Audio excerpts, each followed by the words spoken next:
తెలుగు రాష్ట్రాల్లో సంచలనం సృష్టించిన నవవరుడి హత్య కేసులో సంచలన విషయాలు వెలుగులోకి వస్తున్నాయి. విశ్వసనీయ వర్గాల సమాచారం ప్రకారం ప్రియుడిపై మోజుతో తన భర్త తేజేశ్వర్ను చంపడానికి సిద్ధమైన ఐశ్వర్య అతడి బైక్కు జీపీఎస్ ట్రాకర్ను ఏర్పాటు చేసినట్లు, దాని ఆధారంగానే అతడి లొకేషన్ వివరాలు సుపారీ ముఠాకు అందజేసినట్లు తెలిసింది. అంతేకాదు, పెళ్లైన నెల రోజుల వ్యవధిలో 5 సార్లు వారి హత్యాయత్నాల నుంచి తప్పించుకున్న తేజేశ్వర్ 6వసారి ప్రాణాలు కోల్పోయినట్లు సమాచారం.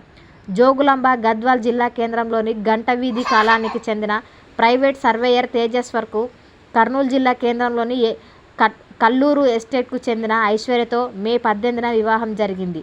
అయితే అప్పటికే ఆమెకు కర్నూలులో తన తల్లి పనిచేసే బ్యాంకులో మేనేజర్గా విధులు నిర్వహిస్తున్న తిరుమలరావుతో సంబంధం ఉంది.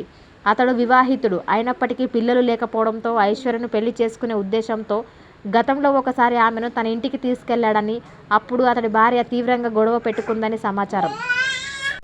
మనకు పిల్లలు లేరు కదా, ఐశ్వర్యను పెళ్లి చేసుకుంటా అని అతడు ఒత్తిడి తెచ్చినా ఆమె ససేమిరా అనడంతో ఐశ్వర్యను తిరిగి వెనక్కి పంపించేశాడు.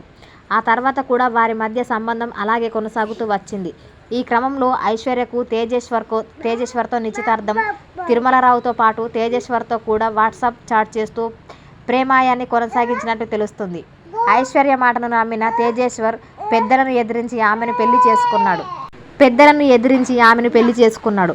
పెళ్లి చేసుకున్నాక కూడా ఐశ్వర్య నిత్యం బ్యాంక్ మేనేజర్తో చాటింగ్ కొనసాగించిందని, ఎలాగైనా తేజేశ్వర్ను వదిలించుకొని నీ దగ్గరకు వచ్చేస్తా అని బ్యాంక్ మేనేజర్ను ప్రాధేయపడిందని సమాచారం. దీంతో అతడు తేజేశ్వర్ను హత్య చేసేందుకు కొంతమందికి 75,000 సుపారీ ఇచ్చాడు.